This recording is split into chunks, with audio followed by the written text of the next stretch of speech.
We wish you a Merry Christmas. We wish you a Merry Christmas. We wish you a Merry... Ciao a tutti e bentornati sull'Ernamo. Natale è ormai arrivato, possiamo dirlo. Quindi questa mattina ci siamo alzati e abbiamo pensato di realizzare un bellissimo video natalizio per voi. Ma non sapevamo quale tema trattare per evitare di essere banali e ripetitivi. Quindi abbiamo pensato e ripensato, ma alla fine ci è venuta una fantastica idea. In questo video molto divertente parleremo delle cose che fanno arrabbiare gli italiani durante le feste natalizie, ma che puntualmente si ripetono ogni anno. Chissà se vale lo stesso anche per voi. Ok, partiremo dalla cosa meno irritante fino ad arrivare a quella più fastidiosa. Sottovalutare panettone, panduro e torrone. Nell'immaginario collettivo, panettone, pandoro e torrone non li vuole mai nessuno.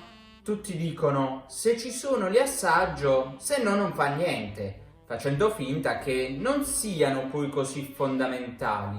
Ma la verità è che, a prescindere dai gusti personali, non è Natale in Italia senza questi tre dolci. Tuttavia c'è sempre uno zio di turno che deve fare un po' il tirchio e invece di comprare panettoni, panduri e torroni di qualità come quelli che vendono molte pasticcerie, quelli artigianali, compra invece le versioni più, di dubbia qualità, quelle in stock, di ridotte dimensioni o addirittura non li compra affatto, ma usa quelli conservati l'anno precedente in mansarda perché avanzati. Che nervi!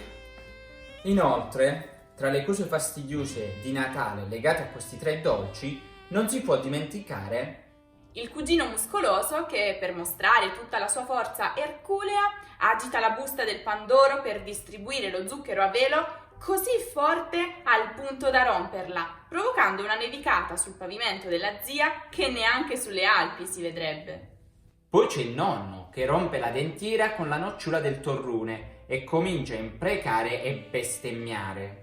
La cugina laureata in giurisprudenza che cerca di fare da mediatrice in una continua lotta tra chi il panettone lo vuole senza uvetta, chi senza canditi, chi senza cioccolato, senza grassi, senza OGM, senza conservanti e chi più ne ha più ne metta. Quanto è difficile mettere d'accordo un'intera famiglia italiana. Che poi, in fondo, sono solo 40 persone. Tradizionalisti versus progressisti. Natale è sempre Natale e porta con sé una serie di tradizioni tramandate di generazione in generazione, soprattutto in ambito culinario. Eppure c'è sempre qualcuno che si lamenta del cibo, del fatto che sia sempre il solito, monotono e non cambi mai, non si aggiorni.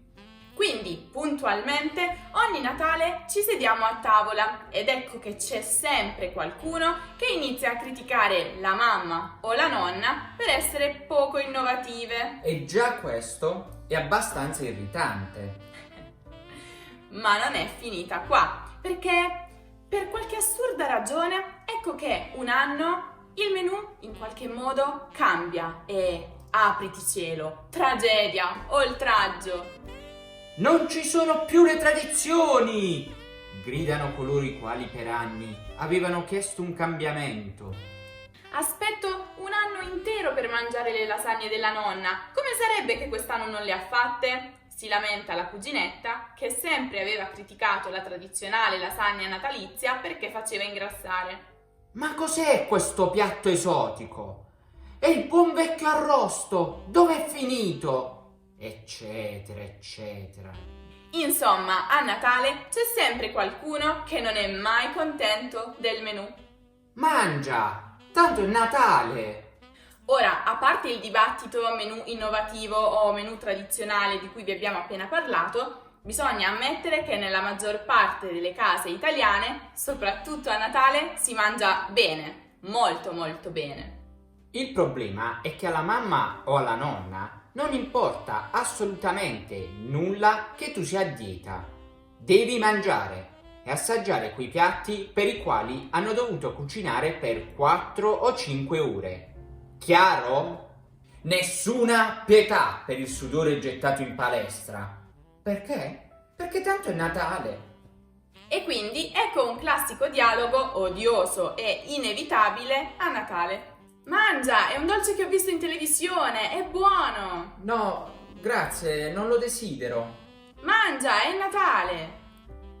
Ma non lo voglio, sono sazio. È Natale! Sono pieno, nonna. È Natale! Nonna, non mi va davvero. È Natale! Nonna, io ti odio, nonna! Interrompere la cena per il parente vestito da Babbo Natale. Spesso a Natale è molto difficile restare seduti a tavola e mangiare in pace per via del continuo ronzio di chiacchiere della zia e della cognata, dei suoceri e i cuginetti e così via. Come se non bastasse, quando il tuo orecchio si è ormai abituato a quel continuo chiacchiericcio e tu stai per gustare quella deliziosa parmigiana, ecco che arriva qualcosa di ancora più odioso. Il suono di una terribile risata e di fastidiose campanelline metalliche. È il momento di interrompere quella deliziosa e saporita cena fumante per l'arrivo del solito parente che si è vestito da Babbo Natale. Ma la cosa più odiosa è che dopo aver finto sorpresa, stupore e divertimento per la scenetta, torni alla tua parmigiana e niente, è diventata fredda e ha perso tutto il suo caldo e delizioso sapore. Restare intrappolati tra i soliti due odiosi parenti. Tutti abbiamo quei parenti che proprio non tolleriamo. Quella zia che non si è mai sposata e non smette mai di chiederti come vanno gli studi. O magari quel cugino antipatico che fa affari loschi di cui nessuno sa nulla. O, a volte, può essere quella cugina che si veste sempre, manco fossimo al gran galà della Casa Bianca. Per qualche assurda ragione metafisica si finisce ogni anno, ogni Natale intrappolati tra quei due parenti che proprio non digeriamo. Ma non è questo il peggio. No. Dovete sapere che le tavolate italiane a Natale sono piuttosto lunghe, talmente lunghe che la parte finale finisce quasi sempre in un'altra stanza, al buio e con le sedie in legno apri e chiudi. Spesso capita di finire non solo tra i due odiosi parenti, ma anche nella parte finale della tavolata, il lato sfigato per intenderci, dove il cibo arriva freddo o a volte nemmeno arriva. Gli inconvenienti della tombola. La tombola natalizia può diventare disgraziatamente uno dei momenti più irritanti del Natale. Arriva sempre dopo il cenone a buffata, quando si è tutti un po' brilli e si tenta di divertirsi un po', magari anche guadagnando qualche soldino. Purtroppo c'è sempre qualcuno lì pronto a farti innervosire, come per esempio La cugina fortunata che vince sempre tutto, ambo, terno, quaterna, cinquina e pure la tombola, di fila, ogni santa volta, tanto che alla fine dovete mandarla via a giocare da qualche altra parte, altrimenti si arricchisce con i vostri soldi. il nonno un po' sordo che non sente i numeri. 23. Cosa? 33? No, 23. 3? 23. Ah, 23! No, non ce l'ho, vai avanti. E per finire, lo zio un po' ubriaco che pensa di essere simpatico gridando ambo dopo il primo numero o gridando tombola dopo 4 o 5 numeri. Ma chi glielo dice che non fa più ridere dal 1940? Ok, ma ora basta a parlare di cose irritanti. Eh già, perché il Natale è fatto soprattutto di cose belle, come per esempio i regali. E anche noi abbiamo un regalo per voi.